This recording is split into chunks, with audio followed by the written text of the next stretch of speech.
یکی از مهمترین فعل‌ها توی زبان آلمانی فعل machen هست یا انجام دادن. با این فعل میتونیم فعل‌های دیگه‌ای هم بسازیم.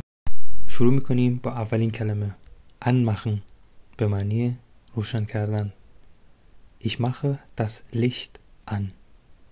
من چراغ را روشن میکنم. Ausmachen به معنی خاموش کردن. Mach bitte das Radio aus. لطفاً رادیو رو خاموش کن. Fertig machen به معنی آماده کردن. Ich muss das Essen fertig machen. من باید غذا رو آماده کنم. Mitmachen به معنی همراهی کردن یا شرکت کردن.